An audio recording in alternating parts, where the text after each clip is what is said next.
Sir, আপনি তো প্রধান নির্বাচন কমিশনার হিসেবে সরকার আপনাকে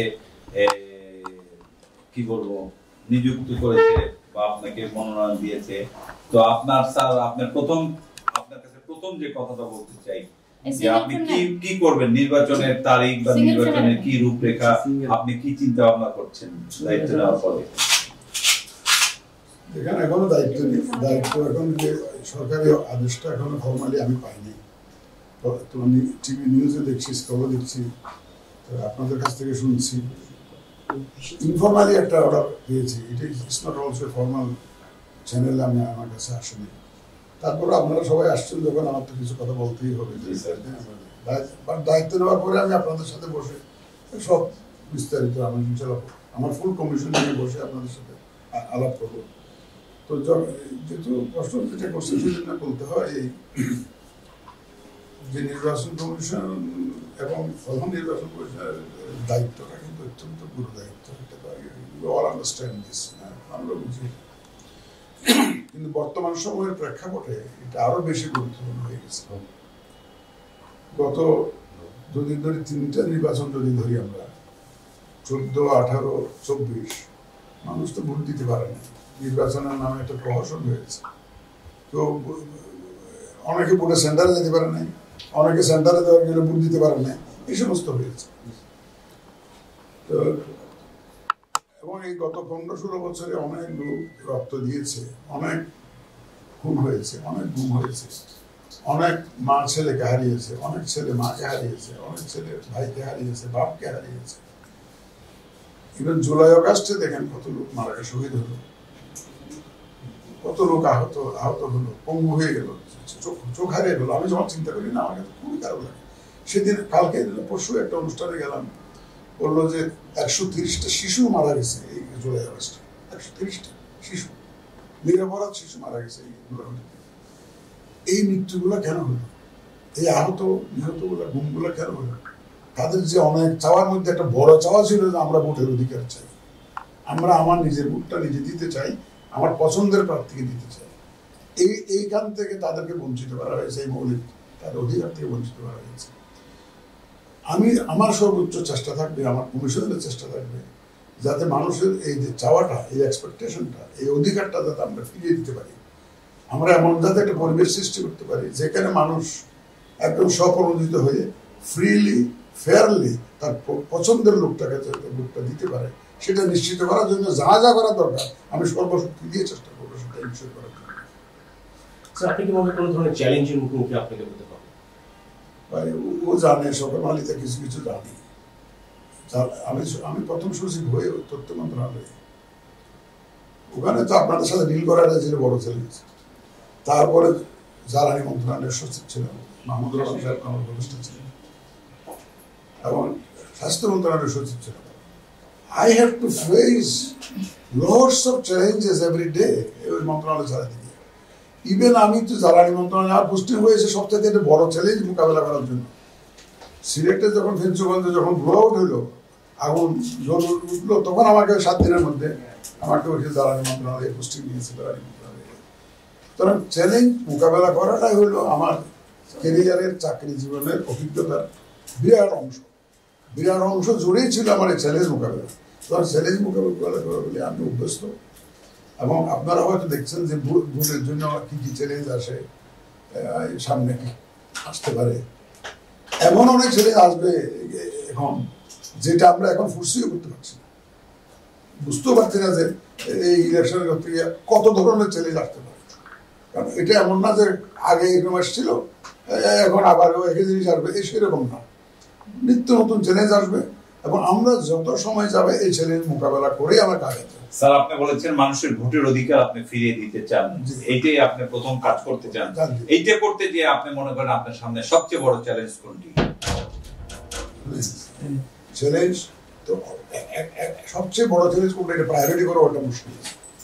আগে তো দেখেছি যে ইলেকশন কমিশন ছিল তারা কি চেষ্টা করেছে তারা অনেকটা নির্দেশিত হয়ে কাজ করতে, এমন বিশ্বাস দেশবাসীর মনে, আপনাদের মনে হয় তারা একজন কারো দ্বারা নির্দেশিত হয়ে কাজ করেন এমন ছিল। আমরা সেরকম না, কারণ একটা সুবিধা হলো যে কি আমরা যে কাজ করবো এখন মূলত প্রথম ইলেকশন যেটা ন্যাশনাল ইলেকশন যেটা হবে একটা ইন্টারিম গভর্নমেন্টের আন্ডারে ম্যান লাইক প্রফেসর ইউনুস ওনার তো কোনো রাজনৈতিক অভিলাষ নাই বারবার করে বলছি সুতরাং আমরা রেফারির ভূমিকা থাকবো উনিও তো রেফারির ভূমিকায় আছে বাংলাদেশের জন্য সত্যিকার সুতরাং সবচেয়ে বড় চ্যালেঞ্জ যেটা যে হুকুম অনুযায়ী নির্দেশিত হইয়া ইলেকশন করা সেটা তো নাই সেই ইলেকশন তো নাই আর একটা বড় অ্যাসেট কি জানেন সবচেয়ে বড় অ্যাসেট হলো সব রাজনৈতিক দল যারা ইলেকশন করতে চায় সবাই এক বাক্যে বলছে আমরা একটা ফ্রি ফেয়ার ইলেকশন চাই আমরা মানুষের ভোটাধিকার প্রতিষ্ঠা করতে চাই এই যে একটা জাতি যে ঐক্যবদ্ধ এই একটা দাবিতে কিন্তু আমরা রাজনীতিবিদরা যে যতই করুক এই একটা দাবিতে কিন্তু তারা এক এটা তো বিরাট আছে যেটা আগে ছিল না আগে ছিল কিন্তু আমরা ইলেকশন দিতে চাই তোমরা এসো না ভাই এখন তো সেটা না এখন তো সবাই মিলে সবাই চাচ্ছে যে আমরা একটা ফ্রি ফেয়ার ইলেকশন চাই মানুষের ভোটের অধিকার চাই সুতরাং এই সুযোগ আমাদের কাজে লাগাইতে হবে আপনি লেভেল প্লেইং ফিল্ড সব দলের অংশগ্রহণে নির্বাচন এই বিষয়ে আপনার নিজস্ব মতামত আছে এখন আমাদের ডিটেলস আইন কানুনে ঢুকিনি এখন দায়িত্ব নেওয়ার পরে আমি স্টাডি করে দেখবো কোথায় কোথায় প্রবলেম হবে কোথায় কিন্তু আমার ব্যক্তিগত কিছু অভিজ্ঞতা আছে ভাই আমি ইলেকশন না দাঁড়ালেও আমাদের আত্মীয় স্বজন ইলেকশন করেছে আমার পাড়াপড়শির ইলেকশন হয়েছে তো আমার উপজেলা ইলেকশন হয়েছে না আমার ইউনিয়ন ইলেকশন হয়েছে না আমি দেখেছি কোথায় কোথায় হয় আমার আইডিয়াতে কিছু আছে সুতরাং যেখানে যেখানে সমস্যা হতে পারে সেগুলো আর একটু প্লাগ অল দি হোলস আর আরেকটা অ্যাডভান্টেজ দেখানো ন্যাশনাল অ্যাডভান্টেজ যেটা অন্য ইলেকশন কমিশনে ছিল না এই মুহূর্তে ডক্টর বজলুল আলম মজুমদারের নেতৃত্বে একটা কমিশন কাজ করছে উনি অত্যন্ত অভিজ্ঞ মানুষ ইলেকশন নিয়ে ওনার অনেক অভিজ্ঞতা তো ওনার কমিশন যখন একটা রিপোর্ট দিবে ওনারা তো সাজেস্ট করবে যে কোথায় কোথায় গোলমাল আছে কোথায় কোথায় হাত দিতে হবে কোথায় কোথায় ইন্টারভেনশন করতে হবে এটা ওনারাই তো আমাদেরকে সাজেশন দিবেন ওনাদের সাথে আমরা মত বিনিয়োগ করবো মত বিনিয়োগ করে সবাই মিলে ওই যত জায়গায় আপনার গর্ত আছে সব গর্তের মুখ আমরা বন্ধ করে যাতে সবাই একটা লেভেল প্লেইং ফিল্ড সবার জন্য যাতে একটা সমান সুযোগ সৃষ্টি হয়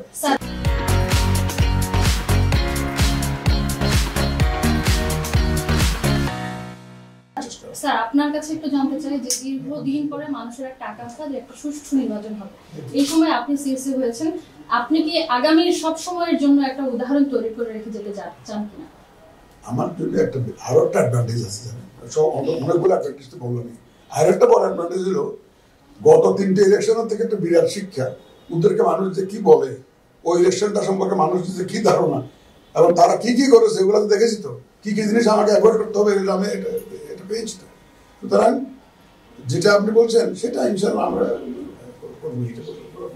আপনার মুখে শুনতে চাই স্যার কথাটা একটু আপনার মুখে আপনি আগামীর জন্য উদাহরণ তৈরি করতে চান চেষ্টা করবো ইনশাআল্লাহ আগামীর দিনে যাতে বলে যে অমুক নির্বাচন কমিশন যেটা ছিল আমরা সেটাকে প্রণিধানযোগ্য একটা এক্সাম্পল হিসাবে যাতে আমরা কাজে লাগাইতে পারি সেই রকম আমরা we want to set a precedence ব্যাপার হচ্ছে কি জানেন এমনি মুখে বলে তো লাভ নাই you have to demonstrate through example and through act আপনারা as time passes on you will see inshallah what we do আমরা ট্রান্সপারেন্ট হতে পারবো লুকোচুরির কোনো সুযোগ নাই ট্রান্সপারেন্ট হতে election is a transparent process এটা সবার তো জানতে হবে যে কারা কারা ভোট দিচ্ছে কাকে এইটা তো আমি সুতরাং ওইখানে আমার কোনো কার্পণ্য থাকবে না এবং আমি দেখবেন যে ইনশাল্লাহ এমন একটা নির্বাচন ইনশাল্লাহ দিব আমার দেওয়ার জন্য সর্বোচ্চ ত্যাগ সর্বোচ্চ চেষ্টা থাকবে যাতে ভবিষ্যতে মানুষ মনে করে এই দেশের জনগণ মনে করে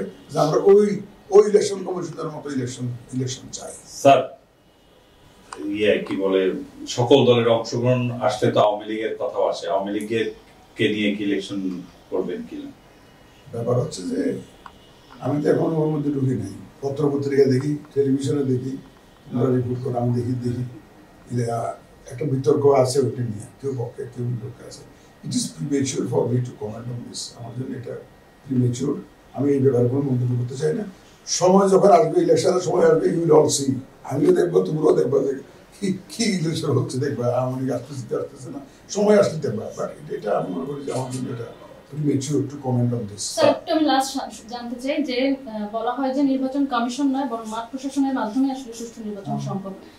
আপনি মাঠ প্রশাসনকে কতটা নিয়ন্ত্রণ রাখতে পারবেন এবং আইন শৃঙ্খলা বাহিনীকে? ভাই আমি তো শুনেন, যারা মাঠ প্রশাসনে কাজ করে তারা তো এদেশেরই মানুষ, এদেশেরই তো মানুষ। এগুলো হচ্ছে কি জানেন, আমরা তো সিভিল সার্ভিসের লোকজন, এটা হলো যে সেই গ্লাসের জলের রঙের মতো, যে গ্লাসে রাখবেন সে রং সেটা হয়ে যায়। আমি যদি তাদেরকে সাদা মাটা রাখতে চাই, ডানও না বামও না, সামনেও না পিছেও না, ন্যাচারাল রঙে রাখতে চাই, তারা বুঝতে না এই লোকটা তো সঠিক ইলেকশন চায়। এবং আমি নিশ্চিত আমাদের যে মাঠ প্রশাসন তারা এই এরকম ইলেকশন দেওয়ার জন্য খুব কম্পিটেন্ট এবং তারা উদ্গ্রীব হয়ে আছে। তাদেরও তো নানা সীমাবদ্ধতা থাকে, তো চাকরিতে করলে যারা করে তারা জানে কি পরিস্থিতিতে চাকরি বাকরি করতে হয়। তো আমি মাঠ প্রশাসন যেটা আছে সেটা আমার মনে হয় না যে কোনো এমন কোনো প্রবলেম নয়। অ্যাটলিস্ট ফর মি, আমি জানি যে এই মাঠ প্রশাসনের অসুবিধার কারণে ইলেকশনে অসুবিধা হবে সেটা আমি মনে করি না। অতীতে হয়েছে কারণ তাদেরকে সেভাবে মোল্ড করেছে, সেভাবে ডিকটেট করেছে, সেভাবে তৈরি করেছে, সেভাবে প্রলোভন দিয়ে দেখিয়েছে যে এটা করে দাও তাহলে তোমাকে এখানে উঠাই দেবো, এরকম দিয়েছে। আমরা তো সেরকম করবো না, আমরা তো সেরকম করি। কারণ মাঠ প্রশাসন লোকগুলো আগে জাস্টিস শাহাবুদ্দিন আমাদের আমার ইলেকশন করে নাই, 91 সালে কি মাঠ প্রশাসন লোকজন করে নাই, করছে তো। তারপরে 2001 ইলেকশন হয় নাই, এটা হয়েছে তো। যদি আপনি তাদেরকে এরকম বন্দোবস্ত একটা সুযোগ দেন, দেখবেন যে তারা ঠিকই কাজ করতেছে। স্যার, আপনার দীর্ঘদিনের অভিজ্ঞতা, কর্ম অভিজ্ঞতা থেকে একটু জানতে চাও যে যদি সরকার রাজনৈতিক দল ঐক্যমতে আসে নির্বাচন দেয়, সেক্ষেত্রে কতদিন সময় লাগতে পারে একটা সুষ্ঠু নির্বাচনের বিষয়ে? দেখেন, আমি শুধু বলবো, আমি তো এখনো ভিতরে ঢুকি নাই, তবে আমি একটু বুঝি যে কিছু প্রস্তুতি তো আছে, প্রস্তুতি নিতে হবে। অনেক ছেলে বয়স 18 হয়ে গেছে, এদেরকে ভোটার জানতে হবে। এই যে ভোটার রেজিস্ট্রেশন বা ভোটার লিস্ট করে, এটা একটা আপনারা জানেন ভোটার লিস্ট করে, আমার চাইতে তো আপনাদের অভিজ্ঞতা। আপনাকে শুধু ইলেকশন দেবে, আমি ন্যাশনাল ইলেকশন জন্য ভোটার লিস্ট করতে হবে না। এখানে উপজেলা ইলেকশন হবে, ইউনিয়ন কাউন্সিল ইলেকশন হবে, ডিস্ট্রিক্ট কাউন্সিল ইলেকশন হবে, প্রেসিডেন্ট ইলেকশন হবে, সবার জন্য তো আলাদা আলাদা ভোটার লিস্ট করা হবে। তো ভোটার লিস্ট একটা বিশাল একটা চ্যালেঞ্জ। এটা দেখবে যে ভোটার লিস্ট এমন তাড়াহুড়া করে করতে গেলে হয় কি, বয়স দেখবেন ছেলের বয়স হয়ে গেছে 71 বছর, বাবার বয়স হয়ে গেছে 17 বছর, স্বামীর নাম হয়ে গেছে বাবার জায়গায়, বাবার নাম হয়ে গেছে স্বামীর জায়গায়, এরকম মা বাবার নাম ঠিক নেই, তাড়াহুড়া করলে এই সমস্ত ভুল হয়ে যায়। ভোটার লিস্ট একটা ব্যবহার করা লাগে। আর প্লাস একটা কমিশন সরকার করেছে, ইলেকশন কমিশনটাকে রিফর্ম করার জন্য একটা সরকার কমিশন করেছে। এই কমিশন কি বলে দেখি, এই কমিশনের রিপোর্টটা উপরে তো একটা আলোচনা হবে, পলিটিক্যাল পার্টির সাথে সরকার আলোচনা করবে। আর ইলেকশন কমিশন তো একা ইলেকশন করে না। এখন মনে করেন, ফর এক্সাম্পল আমি একটা উদাহরণ দিই আপনাকে, সে ইলেকশন কমিশন ন্যাশনাল ইলেকশন করবে, কয়টা সিটের জন্য করবে? এটা কি প্রপোর্শনাল হবে নাকি আগের মতো সেই traditional first pass the post, সেই যে সেরকম হবে? এই জিনিসগুলো তো ফয়সালা লাগবে তো, তাই না? কয়টা পোস্ট এমপি কয়জন হবে, এগুলো নিয়ে বিতর্ক হচ্ছে তো। সুতরাং ইলেকশন রিলেটেড যত রিফর্মস আছে সেই রিফর্মস গুলো তো সম্পূর্ণ হতে হবে। আর এই জন্য ইলেকশন কমিশনের যে রিফর্মস কমিশন আছে, ওনারা যত তাড়াতাড়ি রিপোর্ট দেবেন, আমার মনে হয় কাজটা এগিয়ে নেওয়া, তাড়াতাড়ি এগিয়ে নেওয়া সম্ভব হবে। স্যার, আপনি কি জেনেছিলেন যে আপনাকে প্রধান নির্বাচন কমিশনার করা হতে পারে বা হবে সরকারের তরফ থেকে বা কোনো জায়গা থেকে? আমাকে কেউ কিচ্ছু বলে নাই। আমি গতকাল থেকে তোমাদের মতো সাংবাদিকদের কাছ থেকে খবর টেলিফোন করি, বলে স্যার আপনার জন্য একটু জানি। ভাই, আমি তো শুনিনি, প্রথম শুনলাম এইভাবে। স্যার, আপনার নামটা কে প্রস্তাব করেছিল আপনি কি জানেন? অনেকগুলো রাজনৈতিক দলই আপনার নাম প্রস্তাব করেছে, বিএনপি যেমন নাম বলুন তো, যেমন বিএনপি নাম প্রস্তাব করেছে, শরিক দল নাম প্রস্তাব করেছে। তাহলে কি আপনার সঙ্গে এর আগে কোনো বদিউল আলম মজুমদারের যে কমিশন আছে, রিফর্ম কমিশন, তারা এমনি আপনার সাথে কোনো যোগাযোগ করেছে এই কয়েকদিন?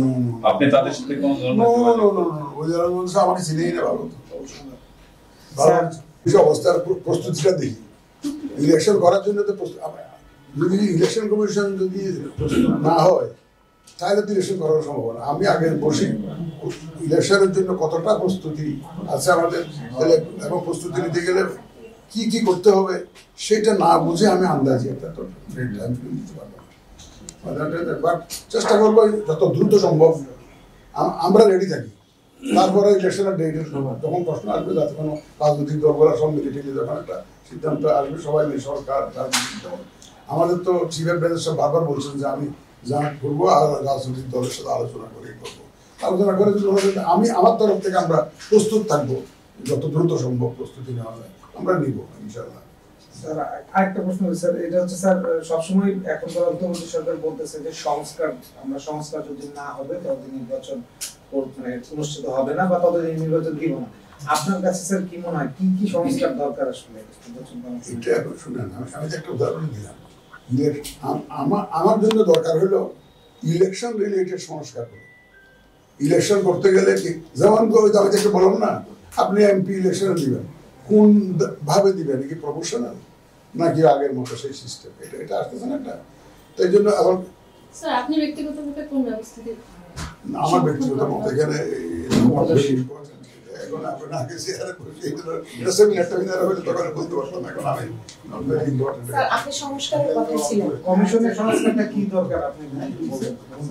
মানে আপনি বলছিলেন স্যার যে ইলেকশনের আগে কিছু সংস্কার দরকার, আপনি আপনার মনে হয় কি যে নির্বাচন কমিশনের প্রেক্ষিতে কি সংস্কারগুলো? এটা আমি আগে কাজটা বুঝে নিত, কাজে গিয়ে আমি যখন ঢুকবো তখন আমি I will try to assess যে কোন কোন এরিয়াতে আমাদের রিফর্মস করা দরকার। একটা অ্যাডভান্টেজ হলো যে অলরেডি রিফর্মস কমিশন কাজ করছে, অভিজ্ঞ লোকজন কাজ করছে। কারণ আমি তো I will get many things ready from them, অনেক কিছু রেডি পাবো তাদের কাছ থেকে, যে এই জায়গায় এই অসুবিধা আছে, এই জায়গায় ইন্টারভেন করতে হবে, ওনাদের কাছ থেকে পাবো। তখন আমি I will try to understand যে তারা ঠিক করছেন কিনা। আর আমার ব্যক্তিগত হচ্ছে যে ইলেকশন কমিশনে তার কাজ করি নাই, বাট ভোটার হিসাবে আমার যথেষ্ট অভিজ্ঞতা আছে পাকিস্তানের মধ্যে, অনেক জায়গায় ভোট দিয়েছি। যদিও স্বাধীনতার পরে বেশি এটা দিতে পারি নানা কারণ আগে তো দিয়েছি, ঘুরতে যায়, বাট আমার আত্মীয় ইলেকশন করছে, আমার সুতরাং আইডিয়া আছে। স্যার ভোটার হিসেবে আপনার অভিজ্ঞতা কেমন ছিল গত কয়েকদিন নির্বাচন? আমি তো বললাম 14 সালে তো যাইতেই পারিনি, 14 সালে তো সব 153টা তো আনকন্টেস্টেড, এটা বুঝতে পারলে লাইভ লিস্টের মতো কোথায় গিয়ে দেখা যায়। আমি 14 সালে যাইনি ভোটে, 24 সালে তো যাওয়ার কষ্টই আসে না, কারণ 18তে গেছিলাম ভোটও দিছি। কোথায় দিছি সেটা বলবো না, কোন কেন্দ্রে? আমি ধানমন্ডি, আমার বাসা একসময় সরকারি বাসা ধানমন্ডি, বহুবার। তো আমি জ্বালানি সচিব থাকতে খুব বিরক্ত করতো সে আমাকে। তো ওখানে ধানমন্ডি, ওখানে আবার প্রধানমন্ত্রী ভোট দিত, ওই যে আরো বড় বড় লোকজন দিত, যার জন্য কিছুটা শৃঙ্খলা, আপনি জানেন খুব শৃঙ্খলা। ওখানে আমার কোনো অসুবিধা হয় না, কারণ প্রাইম মিনিস্টারের সেন্টার তো খুব ডিসিপ্লিন, ভেরি ডিসিপ্লিন। ওইখানে আমি ভোট দিয়েছি, ওই একবারে দিয়েছি, 18টায় দিয়েছি। আর কারো প্রশ্ন আছে? আচ্ছা, অনেকটা নিমিশ ধরে আছে স্যার, একটা প্রশ্ন লাস্ট করব স্যার, কোনো একটা ডিরেক্ট বিএনপি বা বিএনপি সমমনা দল আপনার নাম প্রস্তাব করলো, স্যার আপনার মানসিকতার মধ্যে কি কোনো বিএনপি বা এই জাতীয় কিছু আছে? কোনো দলের প্রতি কোনো দুর্বলতা নাই। আপনি বিএনপির আমলে সচিব ছিলেন কয়েকটি মন্ত্রণালয়। সচিবটা এরকম তো আমি, আমার মতো সচিব তো বহু ছিল, সচিব থাকলে কি বিএনপি হতে হবে নাকি? আমার যোগ্যতা বলে হয়েছি, আমাকে একটা খাতের দয়া করে দিছে। হ্যাঁ, বিশ্ববিদ্যালয়ে শিক্ষকতা করেছি, দরখাস্ত করে নিয়ে নিত, ডাকে নিয়েছে তো, ফার্স্ট সেকেন্ড থার্ড ফোর্থ করে নিয়ে ডাকে নিয়ে গেছে। কিন্তু আমরা তো দরখাস্ত দিয়ে চাকরি নিতে হয় না, এখন একটা দরখাস্ত দিয়ে নিতে হয় যে ফার্স্ট করলে তারা নেয় না, 10 জন নেয় না, নিচের থেকে নেয়। তখন তো সেই সিস্টেম ছিল না, যারা উপরের দিকে টপ লিস্টে থাকে তাদেরকে নিত। আমার কোনো বিশেষ কোনো দলের প্রতি আমার কোনো দুর্বলতা নেই, এবং আশা করি আমার পুরো কমিশন কোনো দলের জন্য কাজ করবে না। ঠিক আছে।